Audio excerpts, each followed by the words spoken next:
My dad raised his glass at a crowded restaurant table and said, "We have exciting news. Brianna got into Westfield University, and Hannah has generously agreed to cover her tuition." I froze, fork midair. I never agreed to anything. Everyone applauded. Aunts, uncles, cousins, all of them clapping and smiling at me like I was some kind of hero. My sister Brianna looked right at me with this smug little smile, and I just sat there, my mouth half open. "Wait, what?" I managed to say, but my voice got drowned out by congratulations and people reaching over to pat my shoulder. My mom leaned close and whispered sharp and cold, "Don't embarrass us. We'll talk about this later." And that's when I knew. I'd been ambushed. In public. In front of everyone. My name is Hannah. I'm 26 years old. And this is the story of how my parents tried to steal my future. I worked as a marketing coordinator at a mid-size firm. Decent job, steady paycheck, nothing glamorous. I wasn't rich. I wasn't even close. But I'd always been the responsible one. Good grades in school, no drama, no trouble. Just steady, reliable Hannah. My sister Brianna, she's 19, just graduated high school, and she'd always been the favorite. Always. I grew up hearing the same line on repeat. "You're the oldest, Hannah. You need to set an example." So I did. I moved out when I was 23, got a small apartment with secondhand furniture and a kitchen table that wobbled. I saved every bonus I earned. I skipped vacations. I bought clothes at thrift stores. I did all of it quietly, without telling anyone, because I had a dream. I was going to open my own boutique marketing agency. I wasn't flashy. I didn't post about my savings or my plans on social media. I just worked. I built something in silence, something they never bothered to ask about. That night, after the dinner, I drove home in a daze. I kept replaying the moment over and over. My dad's announcement, Brianna's smile, everyone clapping, and my mom's whisper, "Don't embarrass us." If you've ever been pushed aside by your family, subscribe right now and tell me where you're watching from.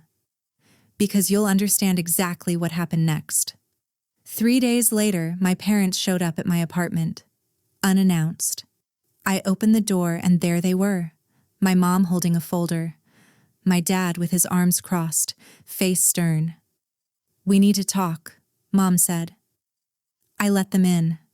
They sat down at my tiny kitchen table and my mom opened the folder like she was presenting a business proposal.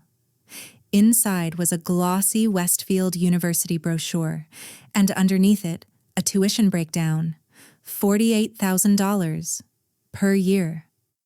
My dad looked at me and said, "Brianna's your only sister. This is what family does." I stared at the number. My hands felt cold. "Why can't you pay?" I asked. My mom's expression didn't change. "We've worked hard our whole lives, Hannah. We deserve to enjoy our retirement. You're young. You'll recover. Recover." Like losing my savings was just a scraped knee. "I have my own plans," I said. "My own savings." My dad interrupted. "For what? That little business idea?" He said it like it was a joke.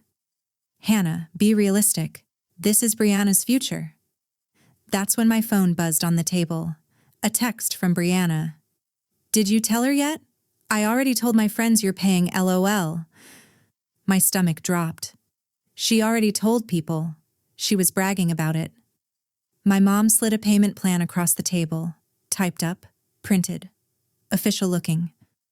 They wanted $24,000 in 2 months, then quarterly payments after that. I shook my head. "I'm not doing this." My voice was shaking, but I said it. My dad's face went hard, cold. "Then you're telling your sister she can't follow her dreams. That's on you." And they stood up. My mom tucked the folder under her arm and they walked out of my apartment, leaving the brochure and the payment plan on my table. I sat there alone, staring at that glossy cover, staring at the number. $48,000 a year. I felt trapped. 2 weeks later, I was scrolling through the family group chat when it exploded with photos. A surprise party. For Brianna. Balloons. A cake. The whole family smiling in someone's backyard. I wasn't invited. I stared at my phone, my chest tight. Then I saw a comment from my aunt. So proud of Brianna and Hannah for being such a generous big sister. My hands were shaking when I typed my reply. I never agreed to pay for anything. 5 seconds later, my phone rang. My mom. "You're making this difficult," she hissed. "Everyone knows now. Don't humiliate Brianna." Everyone knows. They'd been telling the whole family I agreed. I hung up. A week after that, I went to my cousin's graduation BBQ. I told myself I needed to defend myself, to set the record straight. Big mistake. My uncle cornered me by the grill, holding a plate of potato salad. "Your parents said you're being selfish," he said. "After everything they did for you?" I tried to explain. I opened my mouth to tell him the truth. He cut me off. "You make decent money, Hannah. Brianna's just a kid." At the food table, I heard my mom's voice, loud enough for everyone nearby to hear. Some people forget where they came from. She was talking about me. I turned and saw Brianna walk in wearing a brand new designer outfit. She was showing it off, laughing, talking about dorm shopping with her friends. I walked up to her. "Do you even care that this isn't fair to me?" I asked. She shrugged, actually shrugged. "You're older. You've had your time. It's my turn now." I left the BBQ early. I sat in my car in the parking lot and cried. A few days later, my parents showed up again. This time they had a compromise. "You only need to cover half," my dad said. $24,000 a year. That's reasonable." Reasonable. I stayed quiet. My dad leaned forward. "We sacrificed so much for you growing up, Hannah. We never asked for payback." But they were asking now. That night, I checked my bank account. $61,000. 3 years of saving. Every bonus. Every overtime shift. Every skipped vacation. If I paid what they wanted, nearly 80% of it would be gone in 2 years. Then my mom sent me a text. "Brianna's so stressed. She's worried you don't love her. Please don't ruin this." I stared at that message for a long time. They never asked about my dreams. Not once. But here's what they didn't know. I've always been methodical, a planner. Over the past 2 weeks, I'd been screenshotting every text, saving every voicemail, keeping a record, and I started remembering things. Last year at Thanksgiving, my dad mentioned something, a rainy day fund. He and my mom had been contributing to it for years. I started thinking about their spending. 2 cruises in the past year. A full kitchen remodel. New furniture. None of that was cheap. I needed to know the truth. So I called my Aunt Diane. She's always been more neutral. A family friend who didn't pick sides. "Hey," I said, casual. "Do my parents have retirement savings?" She laughed. "Oh yeah, your dad's 401k is really healthy. He was bragging about it at poker night last month." My stomach twisted. They had money. They just didn't want to spend it. And there was something else. For the past year, I'd been building a client list, freelance projects on weekends, small marketing gigs. I'd been keeping it quiet. What they didn't know was that I was 3 months away from launching my agency. I already had 2 contracts lined up, worth $35,000 combined. I didn't need their approval. I called my bank and scheduled a meeting to lock down my savings. No one was touching that money but me. A few days later, I met my best friend Jenna for coffee. Jenna's a family law attorney. She's sharp, no nonsense, and she's been my friend since college. I told her everything. She listened, her face getting harder with every detail. When I finished, she said, "They can't legally force you. You know that, right?" I nodded.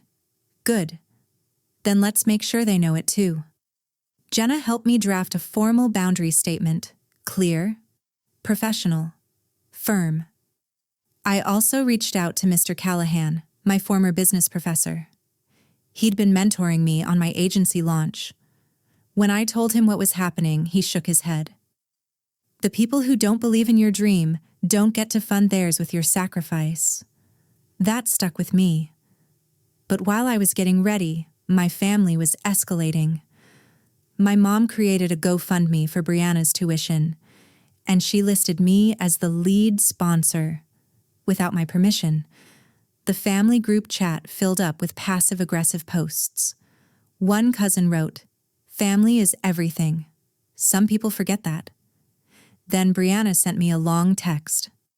"I've looked up to you my whole life. I can't believe you'd let me down like this. I thought you loved me." I read it twice, and then my resolve hardened. I met with Jenna again. I brought all the screenshots, every text, every voicemail, the evidence of my parents' spending. She looked at it all and said, "If they keep this up, this is borderline financial coercion." I nodded. I was done being nice. I prepared a folder of my own. Bank statements, my business plan, proof of my parents' financial stability. And then I sent my parents a text. "We need to talk. Just the three of us. Tomorrow at your house." The next day, I walked into my parents' living room with my folder. They were sitting on the couch, arms crossed, waiting. My dad spoke first. "We're glad you came to your senses." I sat down across from them. "I'm not paying for Brianna's college." My mom's face flushed. "That's incredibly selfish." I opened my folder, pulled out the first page, a printed timeline of their bank statements, financial records I'd found through public property records and Aunt Diane's slip-up. I slid it across the table.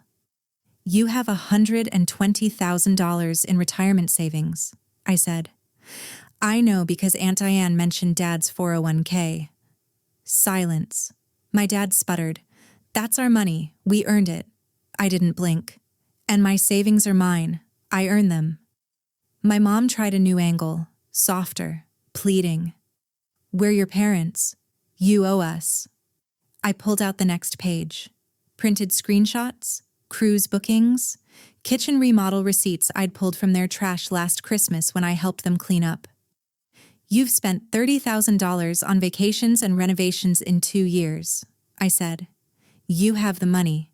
You just want me to pay, so you don't have to." My dad stood up, his face red. "How dare you go through our finances?" I stood up too. "How dare you try to steal my future for Brianna's?"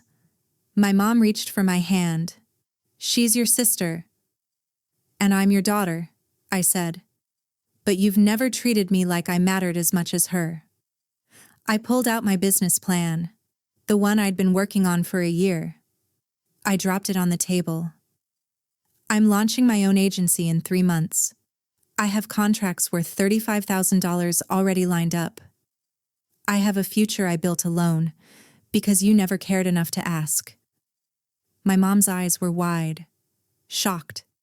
She reached for me. "Hannah, please." I stepped back. "I'm done being the backup plan. I'm done being the responsible one who sacrifices so everyone else gets what they want." My dad's voice turned cold. "If you walk away now, don't expect us to be there when you fail." I felt my throat tighten, my eyes burn, but I looked him in the eye. "You were never going to be there anyway." And I walked out. I left the folder on their coffee table and didn't look back. I blocked my parents' numbers for 2 weeks. I needed space, silence, time to breathe. I found out later, through Jenna, that Brianna ended up going to community college. My parents paid for it, but they had to downsize their retirement contributions. 3 months later, I officially launched my agency. It was small, just me and a part-time assistant. But it was mine. I got a voicemail from my mom around that time. "We need to talk. Brianna's struggling. Maybe we made a mistake." I didn't call back. Jenna told me the GoFundMe had been taken down after family members started asking questions. Apparently, people wanted to know why my parents weren't contributing. Aunt Diane reached out privately. She apologized, said she didn't know the full story. I appreciated that. I started building my own family, my chosen family. Jenna, Mr. Callahan, my new business partner, a woman named Lisa who believed in my vision from day one. 6 months later, my agency landed a major client, a contract worth $60,000. I treated myself to something I'd never allowed before. A weekend trip. No guilt. No second guessing. I sat on the plane, looking out the window at the clouds, and I thought about the silence from my family. For once, their silence didn't hurt me. It freed me. I'd spent years trying to earn love that was always conditional, always dependent on what I could give, what I could sacrifice. Now I was building a life where my worth wasn't measured by what I gave up. It was measured by what I built. If this story hit home, I need you to do something for me. Hit that subscribe button. Family betrayal is one of the hardest things to walk away from, but sometimes it's the only way to save yourself. Tell me in the comments, have you ever had to choose between your dreams and your family's expectations? Where are you watching from? I read every single comment, and your stories matter. If you're in a situation like this right now, remember, you don't owe anyone your future. Drop a comment, share your story, and let's build a community where we actually support each other. Thanks for listening. I'll see you in the next one.